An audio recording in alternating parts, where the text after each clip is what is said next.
bawa cerita tentang Abah ni tuan-tuan. Abah, bukan Abah aspirasi ya, yang tu kawan lama saya tu. Bukan Abah aspirasi tu, Abah seorang lagi, Abah kau.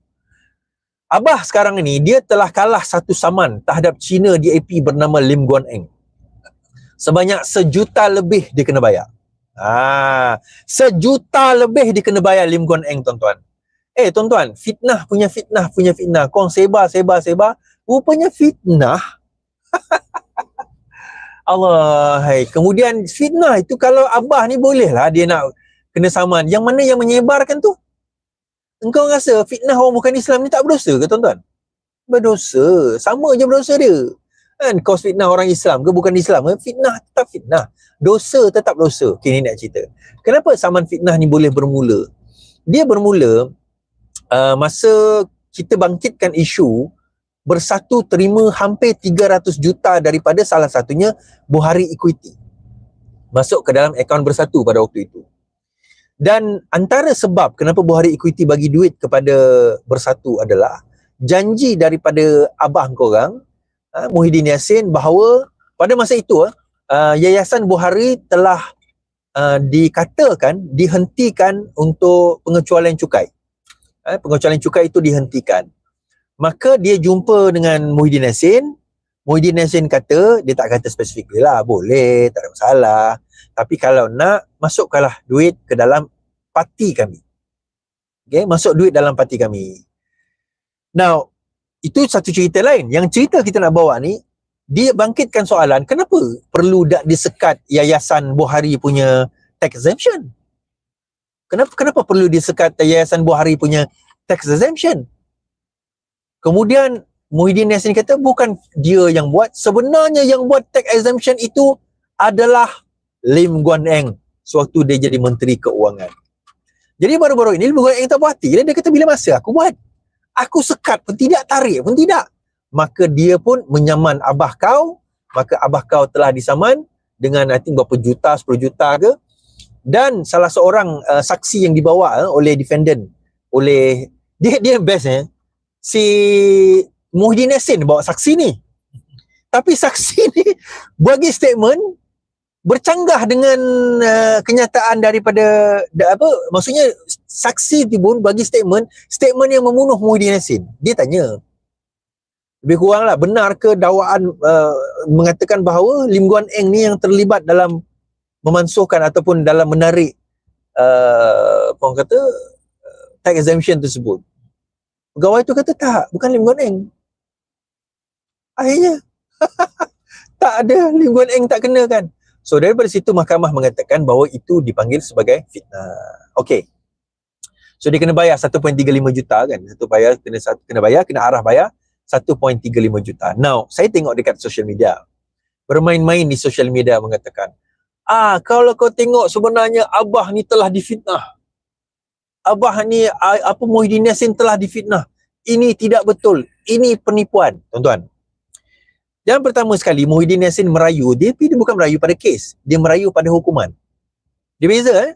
Kalau orang itu bersalah, dia boleh merayu sama ada kepada kes, maksudnya dia mengatakan bahawa dia tidak bersalah, ataupun dia boleh merayu kepada hukuman. Dia kena 1.35 juta. So dia boleh merayu bahawa dia tidak bersalah, so dia merayu pada hukuman, pada kes. Tapi dia tak merayu pada kes.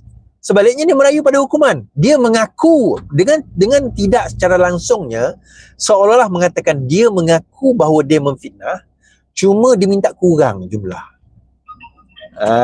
Itu maksud dia. Dia mengaku dia fitnah. Cuma dia minta kurang jumlahnya. Daripada 1.35 juta dia minta kurang lah. Dia tak pernah mengatakan dia tidak fitnah. Cuma pada masa itu dia kata dia minta kurang daripada segi hukuman. So ada tak kalau dia minta kurang daripada segi hukuman, ada orang tanya saya, boleh tak dia minta kurang daripada segi hukuman, mahkamah tambah lagi hukuman dia instead of kurangkan? Possible. Possible. Kan? Saya kata possible, itu bukan satu benda yang mustahil sekalipun. Tetapi poinnya adalah kalau dia minta rayuan, kenapa dia minta rayuan? Minta kurang daripada segi hukuman, tetapi dia tak merayu ataupun cuba menentang keputusan mahkamah mendapati bahawa beliau bersalah memfitnah. Di sini yang kita kena nampak, Kita kena belajar to read between the lines, tuan-tuan. Kita kena belajar macam mana nak baca between the lines, bahawa sebenarnya memang itu kes fitnah. Memang itu adalah kes fitnah. Itu adalah kes fitnah. Baik. Habis kat situ. Baru ni Datuk Seri Anwar Ibrahim ada mengumumkan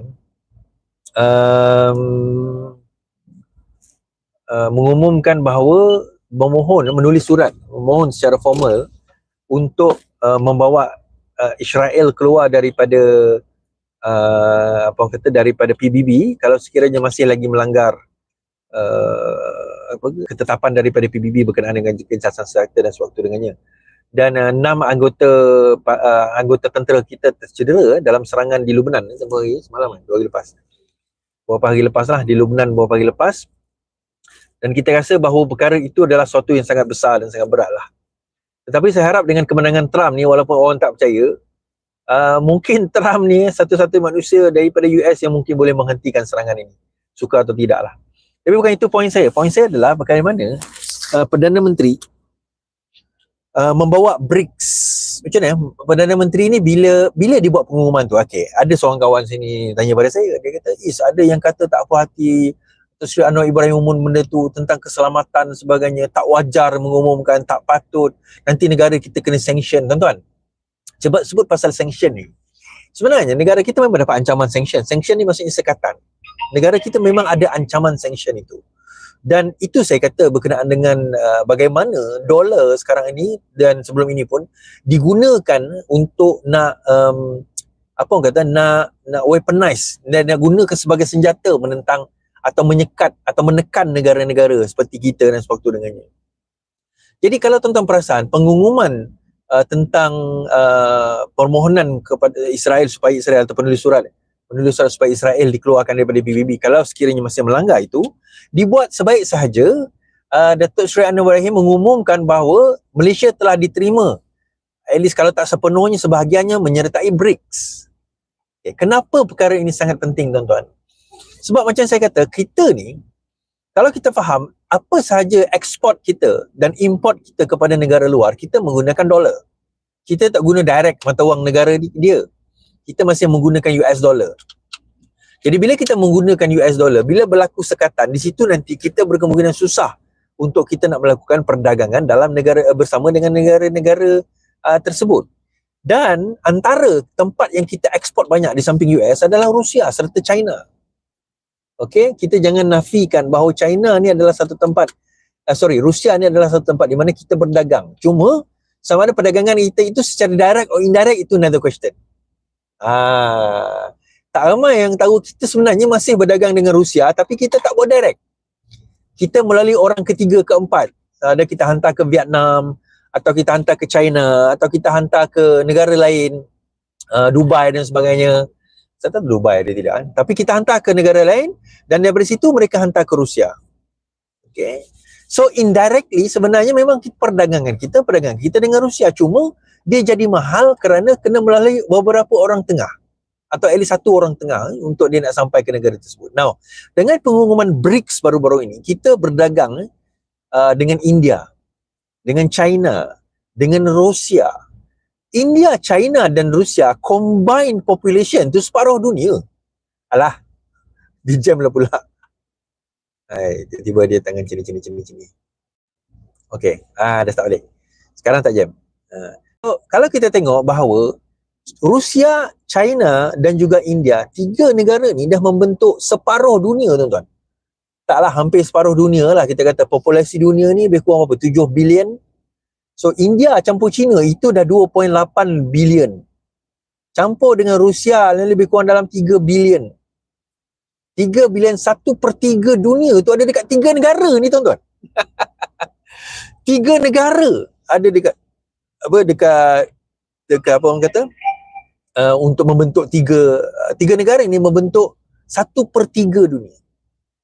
Jadi kalau kita bercakap soal perdagangan, di sini kita nampak bahawa we are now, dulu kita pernah cuba buat OIC, OIC ni untuk minyak lah.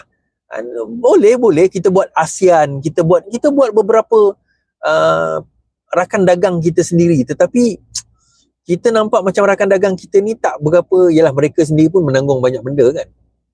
Now, bila kita ada BRICS ni tuan-tuan, kita akan nampak bahawa bagaimana kita boleh buat alternatif kepada US, bukan setakat kita ada alternatif kepada US, malah kita ada satu kekuatan yang lebih besar daripada US. And that is why, panjang-panjang cerita tadi tu, kita kata panjang-panjang cerita tadi tu bahawa kita sebenarnya kenapa kita berani bercakap kita telah diterima oleh BRICS. Kan? Okay, kita telah diterima oleh BRICS. Okay. Alright. Bila pada 23 hari bulan Oktober 24 Oktober 28, Malaysia terima secara rasmi sebagai negara rakan kongsi BRICS. Malaysia pada 24 hari bulan Oktober telah diiktiraf sebagai salah satu daripada 13 negara yang secara rasmi ditambah di dalam BRICS sebagai negara rakan kongsi. Saya baca berita tuan-tuan sebab ada yang tulis Malaysia tak kena terima dalam BRICS. Itu dia bergelak. Kesian kau Tak apalah. Itu walaupun ni dia bukan baca berita pun, so tak apalah, biarlah. So daripada situ kita nampak bahawa bagaimana kekuatan BRICS itu sendiri, insya-Allah. Dan kita tak sangka sebenarnya Donald Trump menang. Well, saya dah sangka dah. Orang lain tak sangka, dia kata tak akan menang. Saya kata dia akan menang. Kenapa kau orang kata dia tak akan menang kan? Dia menang betul kan? Ada yang kata belum jadi full member BRICS lagi. Dia proses bang. Bila dah diterima sebagai 13 negara, dah kira diterima lah tu. Kan? Dah diterima lah tu. Dia masih tak nak mengaku kan? Dia macam korang tak nampak bagaimana kepimpinan Datuk Seri Anwar Ibrahim ni boleh bawa kita ke dalam BRICS. Tuan-tuan, BRICS ni bukan baru cipta semalam. BRICS ni dah lama. Tapi kenapa sekarang kita boleh bawa masuk ke dalam, boleh bawa Malaysia ke dalam BRICS? Dan saya sendiri antara orang yang pernah berjumpa dengan pimpinan BRICS. Alah goib kau semua kau buat. Aku nak macam mana? Aku dah kata aku jumpa. Saya jumpa masa tu dekat China, saya jumpa pimpinan daripada Brazil dan juga South Africa. Saya kata macam mana saya dah jumpa? Kan orang tak kenal saya, dia tak kenal lah. Orang kenal, dia kenal lah. Tu macam mana? Okay. Itulah kenapa saya kata tadi BRICS itu menjadi alternatif kepada kekuatan ataupun weaponization yang dibuat oleh US terhadap kita. Yang ni saya percaya pimpinan bersatu, apatah lagi pimpinan PAS takkan mampu buat macam ni. Saya percaya 1000% dia orang tak akan mampu kan. Dia hanya mampu dia tak kan. Mampu dia adalah dia mampu terima gaji banyak-banyak, dia mampu dapat jawatan tapi tak buat kerja, itu dia mampu. Dia mampu bermimpi kemudian cerita kat orang, oh aku mimpi jumpa Nabi, dia kata sekian, itu dia mampu. Selain daripada itu dia tak mampu. Dia tak mampu membuat pembangunan, dia tak mampu membawa perubahan, dia tak akan mampu membawa dan memacu ekonomi. Buktinya, dalilnya ialah bila mana mereka memerintah sewaktu 33 bulan, mereka tutup negara. Dunia pun tutup negara. Ya, tapi tak seteruk kita tuan-tuan. Bukan setakat tutup negara, dia buat lagi. Apa yang dia buat tuan-tuan? Darurat. Di atas kita tutup negara, dia buat darurat.